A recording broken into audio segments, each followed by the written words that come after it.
राधे राधे प्यारे बच्चों।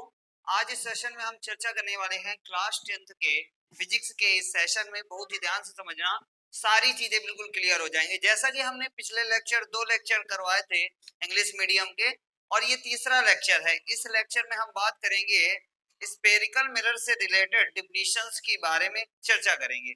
ठीक है, सम डिफिनिशंस ऑफ स्फेरिकल मिरर्स के बारे में हम डिटेल में चर्चा करते हैं, और बहुत ही ध्यान से समझना, एक एक कॉन्सेप्ट बहुत ही ध्यान से समझना, सारी बातें क्लियर हो जाएं।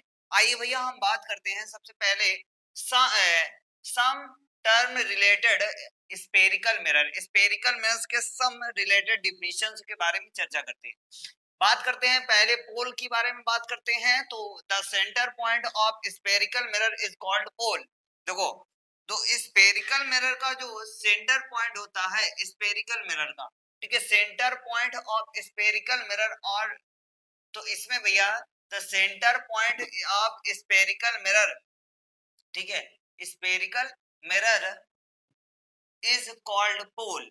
ठीक है, यानी स्फेरिकल मिरर का जो स्फेरिकल मिरर का भैया स्फेरिकल मिरर का जो सेंटर पॉइंट होता है उसी को हम बोलते हैं पोल। जैसा कि हम बात करते हैं, ये कोई स्फेरिकल मिरर है। स्फेरिकल मिरर का जो है सेंटर पॉइंट जो होगा, यानी रिफ्लेक्टेड सरफेस का सेंटर पॉइंट जो होता है उसे पोल बोला जाता है। अथवा करके यहाँ पर बोल सकते हैं मिड पॉइंट ऑफ, क्या बोल सकते हैं, mid point of spherical surface are called to pole. Mid point of spherical surface are called pole. ठीक है, पहली बात, इसे P से डिनोट किया जाता है। किससे भैया? P से डिनोट किया जाता है। जैसा कि हमें पता है ये कॉनकेव मिरर है। ये कौन सा मिरर है? Concave mirror. कौन सा है? Concave mirror. ठीक है, और ये है कॉन्वेक्स मिरर। कौन सा? ये कॉन्वेक्स मिरर है। ठीक है, convex mirror.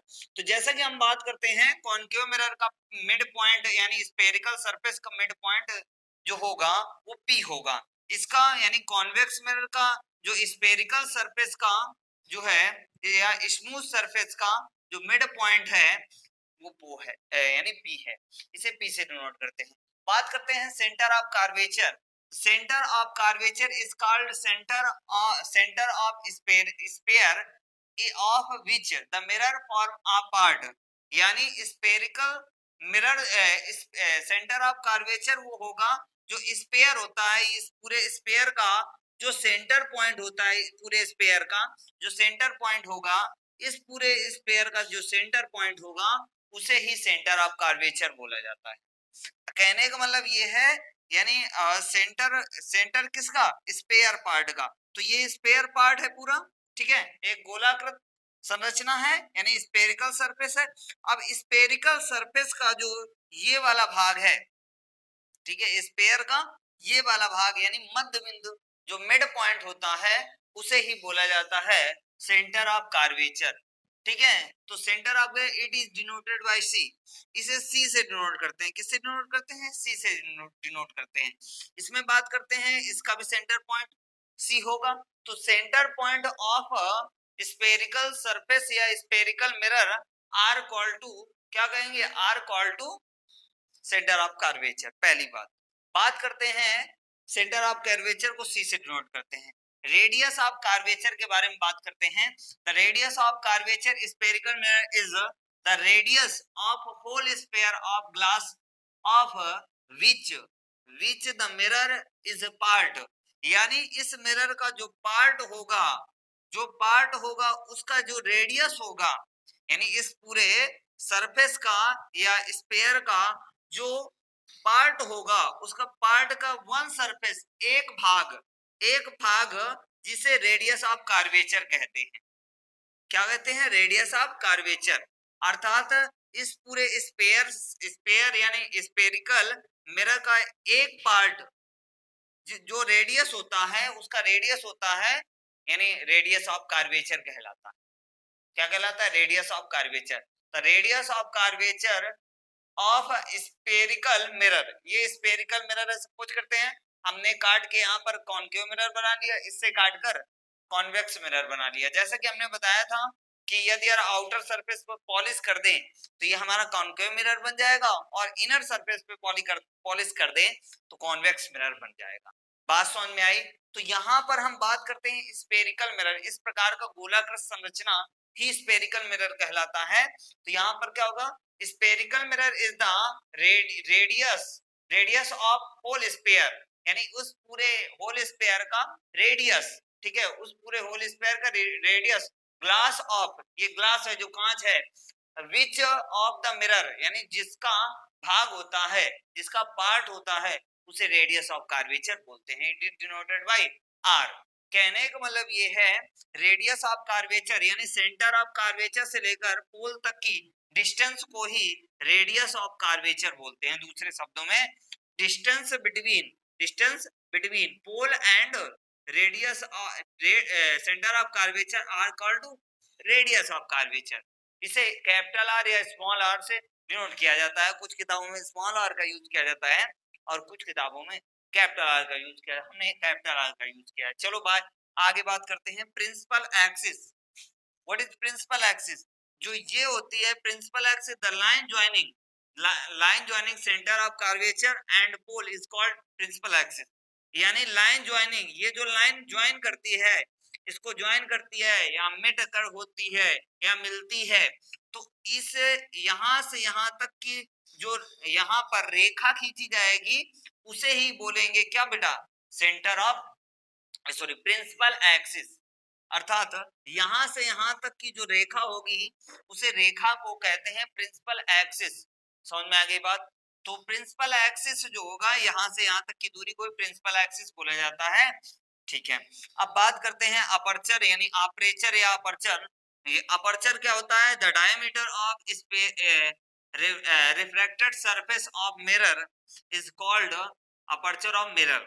Aperture of mirror क्या होता है? इस रिफ्रैक्टेड सरफेस का जो डायमीटर होता है, डायमीटर, क्योंकि हमें पता है यहाँ से यहाँ तक की कितनी क्या बोलेंगे, रेडियस बोलेंगे। रेडियस का जो डुअल होता है वो डायमीटर होता है।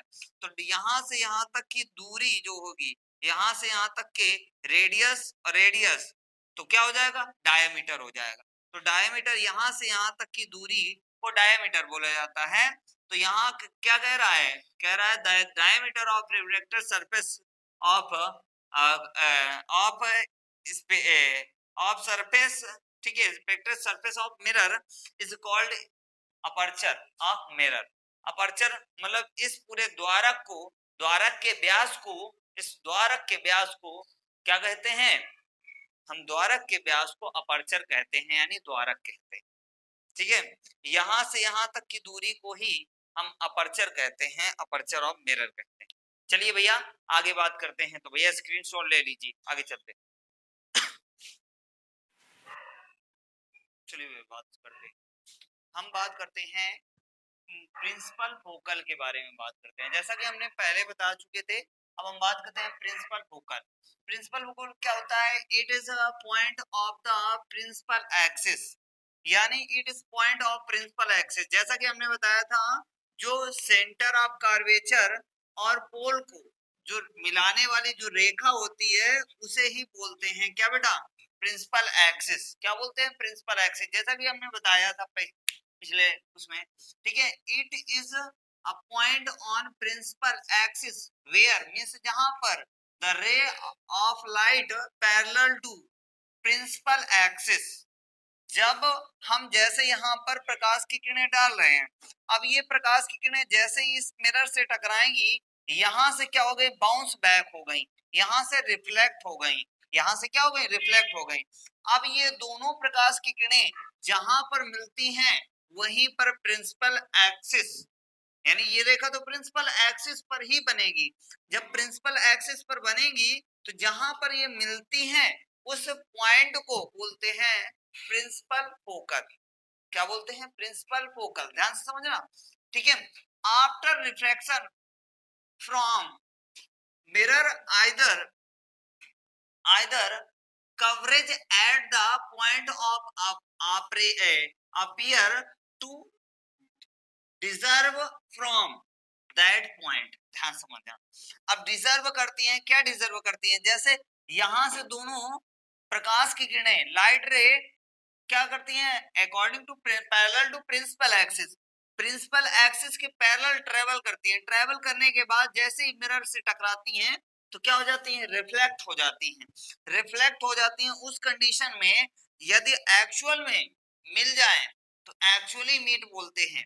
यदि अगर यहाँ पर काल्पनिक रूप से यानी काल्पनिक रूप से मिलाई जाए, ठीक है, एक्चुअली रूप से मिलाई या जबरदस्ती मिलने की कोई संभावना नहीं है, लेकिन हमने प्रकाश की किरणों को, ये देखो यहां से दोनों प्रकाश की किरणें पैरेलल टू प्रिंसिपल एक्सिस गई, उसके बाद जाने के बाद जैसे ही मिरर से टकराई, टकराने के फलस्वरूप क्या हो गई, रिफ्लेक्ट हो गई। रिफ्लेक्ट होने के बाद ये प्रकाश की किरणें यहाँ पर रिफ्लेक्ट हो गई। बट हमने क्या किया, कभी भी ये प्रकाश की किरणें, ये दोनों प्रकाश की किरणें कभी भी एक दूसरे से नहीं मिलेगी। नहीं मिलेंगे तो उस कंडीशन में हमें क्या करना पड़ेगा, एक हमें जो है रेखा खींचनी होगी जो काल्पनिक होगी। ठीक है, काल्पनिक रेखा खींचने पर जहां पर ये दोनों रेखाएं एक दूसरे को काटती हैं उसे ही प्रिंसिपल फोकल बोलते हैं। बात करते हैं यहाँ पर प्रिंसिपल फोकल, इसके बाद बात करते हैं focal length. Distance between principal focal and pole is called focal length of mirror. ठीक है, अर्थात ये और यहाँ यानी प्रिंसिपल फोकल और पोल के बीच की जो डिस्टेंस होती है उसे ही प्रिंसिपल या फोकल लेंथ बोलते हैं। इसे स्मॉल एफ से प्रदर्शित करते हैं। यहां से लेकर यहां तक की दूरी को ही हम कहते हैं फोकल लेंथ। तो आई होप यहाँ तक क्लियर हुआ होगा। यदि क्लियर हुआ है तो दोस्तों के साथ में शेयर कीजिए। चैनल पर नए हैं तो चैनल को सब्सक्राइब कीजिए। तब तक के लिए जय हिंद, जय भारत, वंदे मातरम।